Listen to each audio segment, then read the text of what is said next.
right? It's gone almost immediately most of the time. But if you hand out a lot, the seed goes where the seed goes, and they've grown because of it. And I tell you that just to encourage you, it doesn't take a lot to evangelize. And if all of us did what they were doing, we'd have to buy a lot of cards. Most of them will hit the trash can, and that's okay. We're not looking for everybody. We're just looking for those who are seeking. And so I tell you that with the hopes that it's an encouragement to you, the way it was to me to see people in another part of the country just striving and to serve the Lord and do what's right and to reach the lost. Psalm 37. Do not fret because of evildoers. Fret is an interesting word. I love words. And we would normally say the word worry. In fact, for the longest time, I thought the word fret and the word worry were exactly the same. But they're not. The word fret has a broader definition to it, especially when you go back and look at the way it's used in the Old Testament.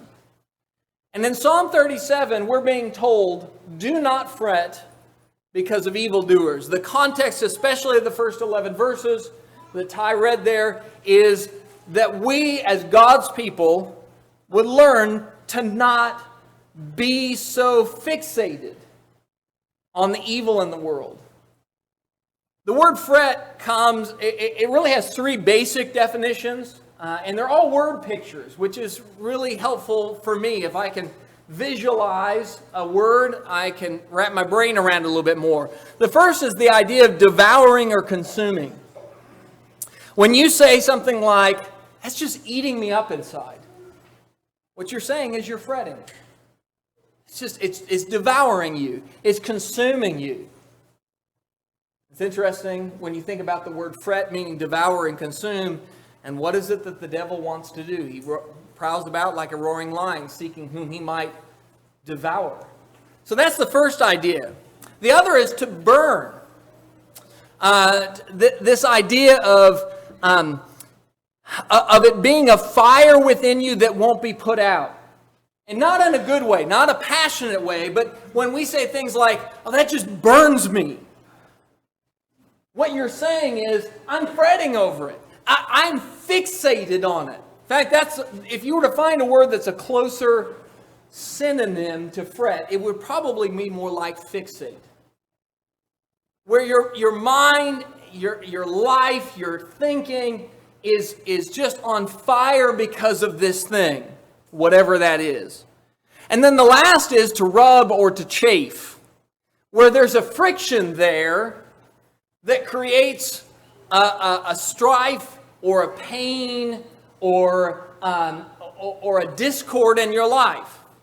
And that's why the first picture I showed you was of an instrument, because stringed instruments, banjos and guitars and ukuleles, they have frets, which are the bars that run perpendicular to the strings.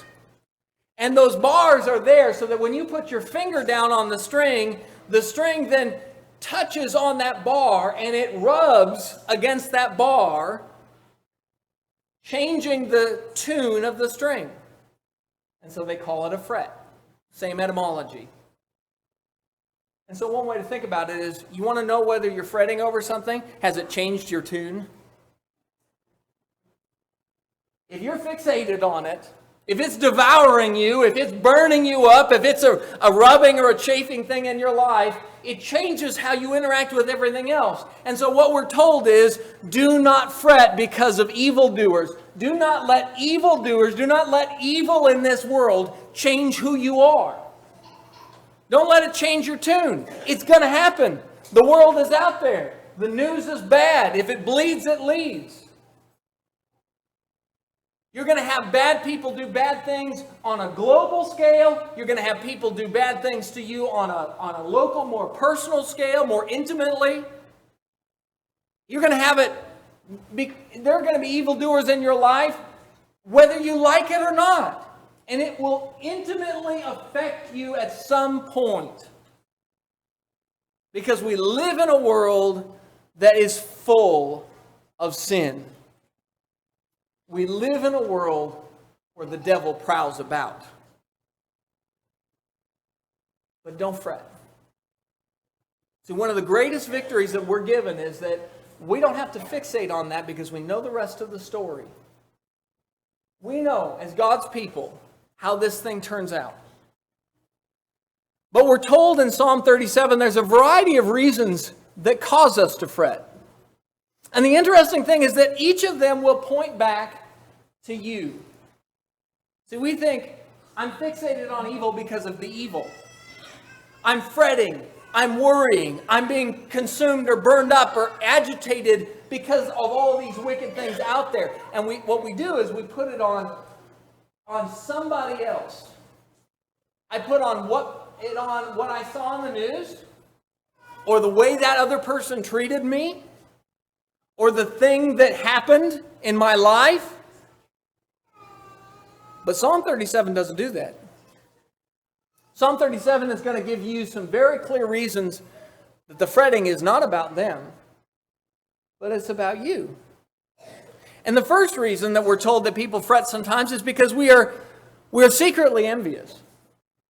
I mean, you go back to Psalm 37, verse 1, do not fret because of evildoers. The second part of that verse, be not envious toward wrongdoers.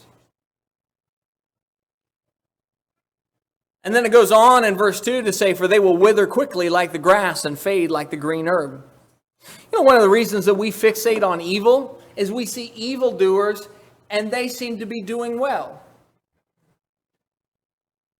I know we say that the good guy always wins in the end, but I've not found that to be the case here on earth. Many times the good guy does not seem to win at all. Many times it seems that the corrupt, the greedy, the oppressive, the mean-spirited, the self-indulgent, the selfish, they get ahead. They crush, they demolish, they destroy, they devour, and they win. And we're told, you be careful if you get too fixated on that. Because somewhere in there, if you're not careful, you're fixated on because you feel like they're having all the fun. They've got all the good stuff, and you're missing out. Think about the story of the prodigal son. The son goes away, squanders his life. He comes back, and what's the older brother's frustration? What's his anger? He says, never once, Dad, did you give me a fatted calf to eat with my friends. Where's my party? That's envy. That's envy. Now, you and I know the truth of the story because we read the life of the son who was wayward. And it was not a happy life, was it? He withered like the grass. His life was down as low as you could get to where the hogs had better food than he did. But it's funny how the righteous, those who choose the narrow path that is the harder path, will find ourselves at times looking back from our hand on the plow going, sure seems like they're having fun over there. Don't be envious. Don't be envious of the wicked. They will wither quickly like the grass and fade like the green herb. Better is the little of the righteous than the abundance of many wicked. Not only is it true that to live a righteous life, it will be better in the long run, and it's pleasing to God, even if you miss out on all the fun of this world. They will wither quickly. But the truth is, better is a little of the righteous than the abundance of many wicked. There is a man by the name of Wilson Roosevelt German. You probably have not heard of him. But he has been in the White House longer than anybody else. He retired not that long ago, and he's the longest serving White House employee. 11 presidents he served under. 11 presidents. Even if they all only served one term, that's 44 years. He started out as a doorman, then he was a cleaner and a butler. And then it got to the point where when George Bush Sr. was president, George Bush Jr., who would eventually become president, would have a hard time sleeping at night in the White House. And Wilson, Roosevelt, German, was the guy who sat by his bedside as a kid when he couldn't sleep at night. Presidents come, presidents go. And it's an interesting thing. Presidents, they come in looking young, and they leave looking old. But Wilson, Roosevelt, German, had a long tenure, happy tenure at the White House, and one of abundance. Because he wasn't the guy in charge, he was the servant. Better is the little of the righteous than the abundance of many wicked. We forget that when you partake of life from a servant's mentality, you get rid of the selfishness, the greed, the self-centeredness, and instead you move to service and love and help. Yes, that's a harder road. You're going to work more. Absolutely. The servant works harder than the master. But I will tell you, you sleep well at night. And you sleep on a pillow with a clear conscience. And your relationships are pure. And you get to feel good about the choices you made. And you're not watching your back all the time. The thief may steal a lot of money, but from that day forward, he looks over his shoulder. To live a life with a servant's heart, don't be envious. Don't buy into the lie that Satan wants you to buy into, that if you just dabble in a little bit of sin, it would be better. That's his argument from the beginning. You go all the way back to Adam and Eve and say, you should surely not die, but instead you eat of this tree of the knowledge of fruit of good and evil, and you will be like God. Your life will get better. Did it? The simple life, the servant's life, the life with a heart for others. That's the biblical one. Proverbs 15. Better is a little with the fear of the Lord than great treasure and turmoil with it. Better is a dish of vegetables where love is than a fattened ox served with hatred. They have surveyed and interviewed lottery winners over the years, and they have found that many of them end up bankrupt not long after winning. But I got a fascination in following lottery winners for a while, and just interviews that were had with them, not initially, but down the road.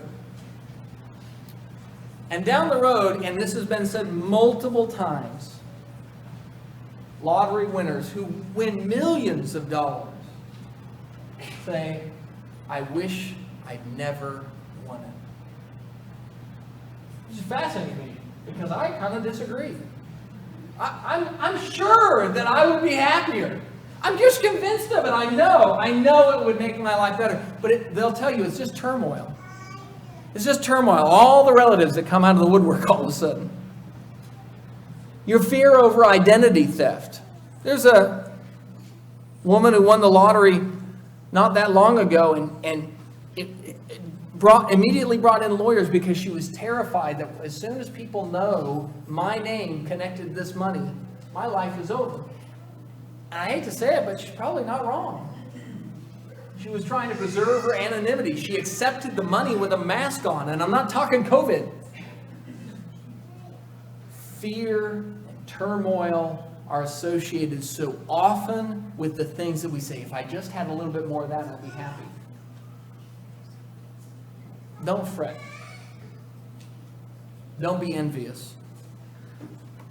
Then you turn back to Psalm 37 and you look in verse 7, and he says, rest in the Lord and wait patiently for him. Do not fret because of him who prospers in his way, because of the man who carries out wicked schemes. Here in verse 7, he points out that there's a patience issue that we sometimes struggle with. That word rest means be silent and don't murmur, don't complain. And you can't hardly read or hear the word murmur or complain and not think about the Israelites in the wilderness. And the problem with the Israelites in the wilderness was one very simple one. It hadn't worked out yet. They're out in the wilderness where it's barren, and Egypt's been chasing them, and every time they murmur or complain, it's because, but what about me right now? And God is saying, look, just hang in there a second. Just be patient for a moment, and we'll get you to that promised land. But how? But when? But what's it going to be like? How are we going to do it? What if this happens? Just settle down. See, this is what we do with fretting. We fixate on something, and I have to know right now how it's going to work out. One of our kids, one of our family members struggles with suspenseful movies. I will not mention which child it is, but they are the kid who, when the bad guy looks like they're winning in the movie, or Nemo is drug off to Sydney, Australia, they immediately say, wait a second, how do we get Nemo back? You know the name of the movie? Finding Nemo. That's the whole movie. I mean, I could answer your question. I could just turn the movie off and they say, look, there's the answer. But it's not very entertaining. They struggle with suspense. And here's the problem is we're all that kid. You're in the middle of your own movie. You're in the middle of your own story. And there's going to be a lot of times where it looks like the bad guy's winning. Or you're being drug off somewhere you don't want to go. And things are not turning out the way you expected. And you just got to be patient. Just rest in the Lord and wait patiently for Him. It's not a good story if there's no suspense. The whole point of your life is to glorify God. I want you to understand that. Your whole point of your life here on earth is to glorify God. If you do not have any problems that He has to save you and deliver you from, He doesn't get glorified. He does not get the glory He deserves. You do not let His light shine through you if you do not go through some things that everybody, including you, goes, I have no idea how this is going to turn out. Just rest and wait. The movie's not over yet. And then in verse 3, so back up from verse 7, back up to verse 3, we have this other word added. Trust. Rest in the Lord. Trust in the Lord and do good. Dwell in the land and cultivate faithfulness. Cultivate's an interesting word. We're told to trust in the Lord and just wait for Him, trust in Him, and while you're waiting and while you're trusting, what do? You just dwell in the land and you cultivate faithfulness. Cultivating is a term used for farming, and farming at a large scale predominantly. When somebody says, I'm out cultivating, they aren't typically talking about a small backyard garden. They're talking about acres and acres and acres of land. A large scale thing. And that's what your life is. It's a large field. And there's a lot of land to be cultivated. And He says, that's what I want you doing. I want you creating the best circumstances for the seed of my word to grow. That's your job. Rip out the stumps. Harrow the ground and remove the weeds. Plow the field and fertilize it. Get into your life and put yourself in the best position to succeed spiritually. And ask yourself that question in your life circumstances.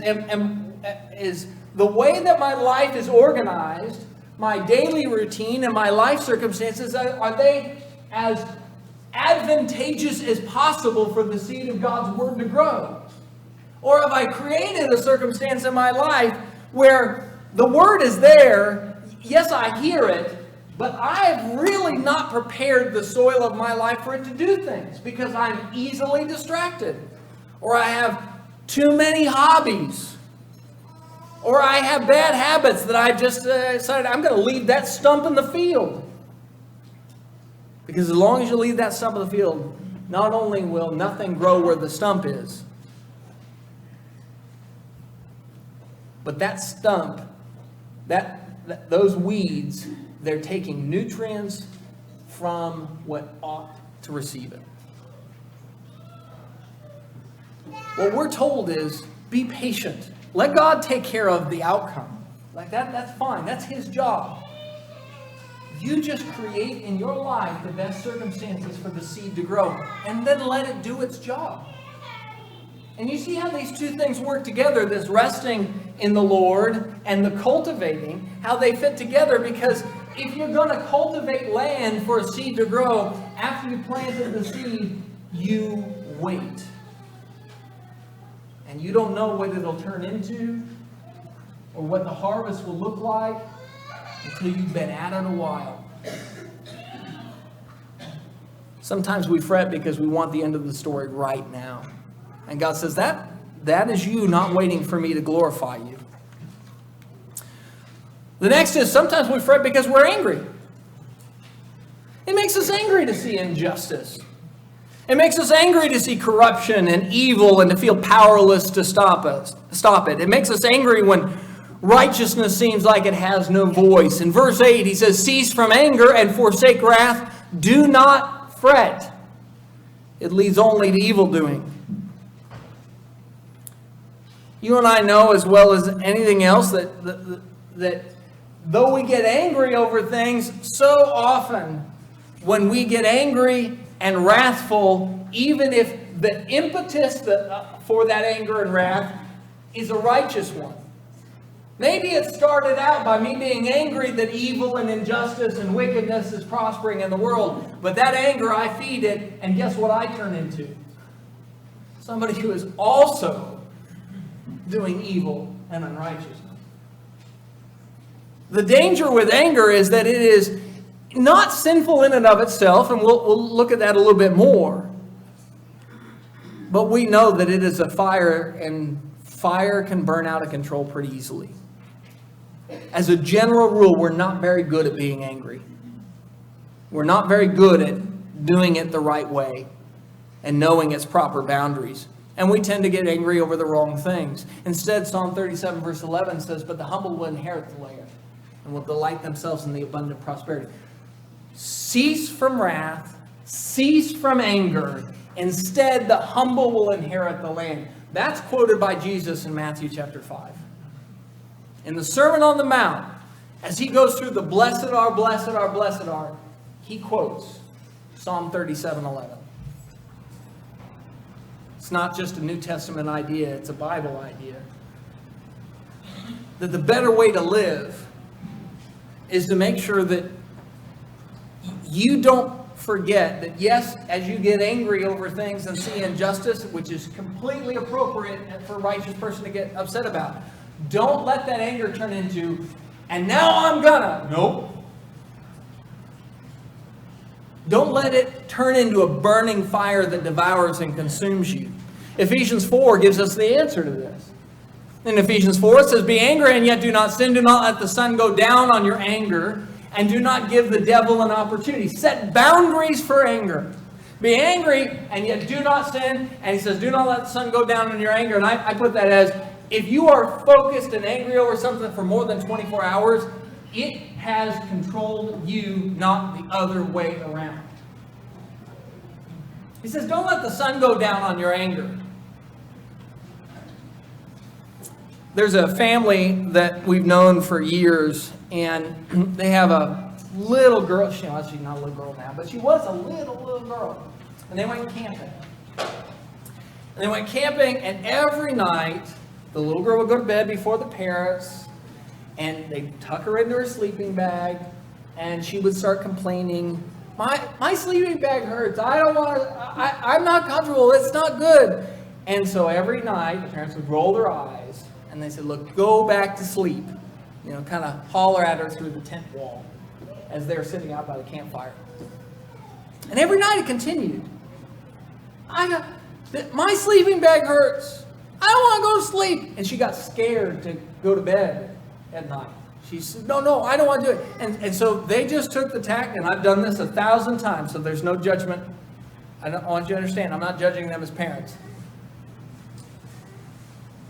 They said, look, this kid is just throwing a fit, wants to be out with the grown-ups where they hear the party going on and everybody's having fun out by the campfire, and they don't want to go to bed yet. And so they just said, no, you go to bed. Last day camping, Mom is packing things away, and she shakes out the sleeping bag, and out pours a scorpion. That little girl went to bed every night with a scorpion in the bottom of her sleeping bag. Be careful what you go to bed with. Be careful what you fret over and you fixate over. If you go to bed with that anger in your heart, it'll hurt you. Be careful what you let into your heart to take up residence. We're just not meant to carry anger that long. I look at God, and the scriptures talk about God, and He is fully capable of holding back wrath. Like He's got this gigantic bucket where He stores it up, and then one day pours out the wrath at the exact moment. And we see that in Him, and we see God's character being able to do that. Because God is God, and He is capable of taking all of that anger over, all the evil, all of the wickedness. And that's why He says, vengeance is mine, saith the Lord. He can handle all that. He's got a big bucket to handle it. Guess what? You don't. You got a 24-hour bucket. You're just not meant to keep it that long. You're not hardwired for it. You're meant to be angry, but then dump the bucket out. Don't fixate on it. And the last one that we'll look at is we fret because we fear being forsaken by God.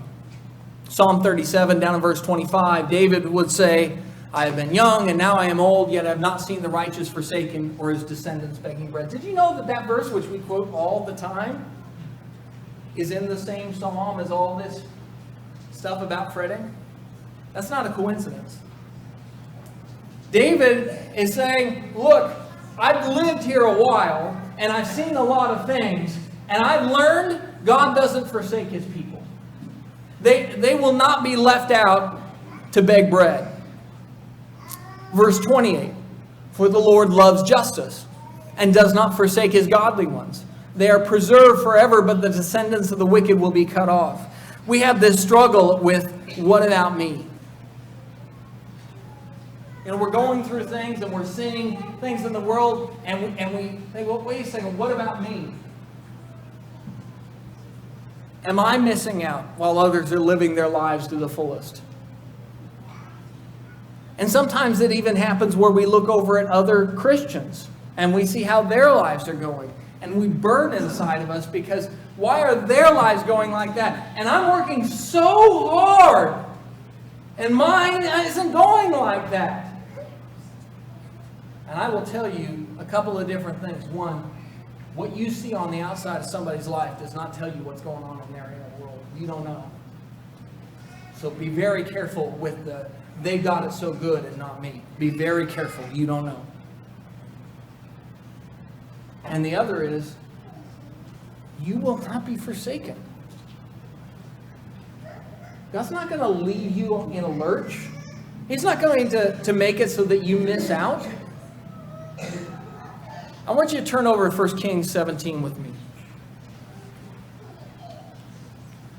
1 Kings chapter 17.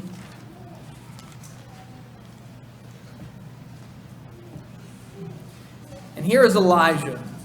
And in verse 10 it says, so he, that is Elijah, arose and he went to Zarephath. And when he came to the gate of the city, behold, a widow was there gathering sticks, and he called to her and said, please give me a little water in a jar that I may drink. And as she was going to get it, he called to her and he said, please bring me a piece of bread in your hand. But she said, as the Lord your God lives, I have no bread, only a handful of flour in the bowl and a little oil in the jar. And behold, I'm gathering a few sticks that I may go in and prepare for me and my son, that we may eat it and die. And then Elijah said to her, do not fear. Go do as you have said, but make me a little bread cake from it first, and bring it out to me, and afterward you may make one for yourself and for your son. For thus says the Lord God of Israel, the bowl of flour shall not be exhausted, nor shall the jar of oil be empty until the day that the Lord sends rain on the face of the earth. And so she went and did according to the word of Elijah, and she and her household ate for many days. The bowl of flour was not exhausted, nor did the jar of oil become empty, according to the word of the Lord, which he spoke through Elijah.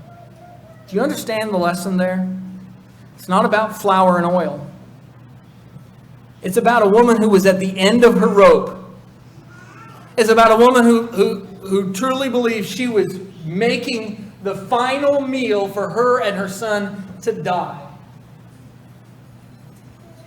And Elijah comes and he says, put the prophet first, and it'll be okay.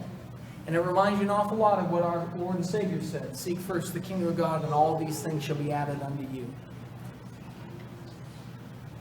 You're not going to be forsaken. The flour won't be exhausted, and the oil won't run dry. You're going to wonder sometimes. I know that we all get a different image in our mind as we read some of these events in the Old Testament. And I don't know about you, but for many years I imagined that oil, from that point forward, she pours it out and it was full. So that from then on, she had a full jar of oil and a full canister of flour. And that's kind of the way I've always envisioned over the years, but I actually think I'm probably wrong. I can't prove it one way or the other, so this is not a thus saith the Lord, this is thus pondereth Scott. But I tend to think that every time she poured that oil, it probably seemed empty. And every time she scraped that flour out, it probably seemed like it was out. This is the last one. And yet the next day she goes to do it, and there's just a little bit more. Here's the thing about God, and this is why I think that. I don't know it to be true, but I think it. Is there is a pattern that we see in God. God always gives you enough, but typically he gives you just enough. Because he wants you to gather the manna in the morning, eat it for that day, and then go to him for your daily bread tomorrow too. You're not going to be forsaken. Don't fret. It'll all work out. Don't let the things of this world and the evil of this world change the tune of who you are. You're meant to glorify God. Don't waste your song on the evils of this world. At this time, we're going to have an invitation song. And the invitation song is an opportunity. It's an opportunity for us to glorify God, and also a moment for you to pause and examine yourself. Because self-examination is a part of being a Christian, that introspection of not it's everybody else but me. And if you as a Christian, as you examine yourself, you realize I've got some things, I've got some stumps in my field, and they're two-man stumps. Heard of two-man rocks? Two-man stumps are the same thing. You're not going to pull it out by yourself. You need a friend. That's what the family's for. That's what you do. When you've got a project that's too big for you, you call up your family and you say, hey, I need help moving this or that. It's too big for me to do on my own. So we can both have sore backs tomorrow. And they come because they love you. If you are a Christian and you have a two-man stump in your life and you need help getting it out, that's what we're here for.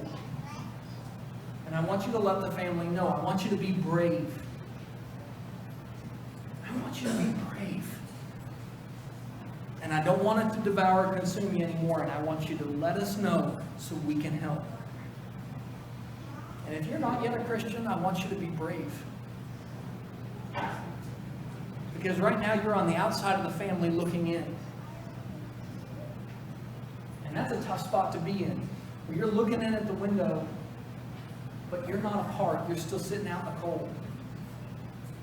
It doesn't have to be that way. Ask, seek, and knock, and that door will be open. You could be baptized today and be right with God. Please give us an opportunity to help you. Be brave. Come forward. Let us know as we stand and sing this invitation song. But its call sweetly rings over land and city, God's look to realms above.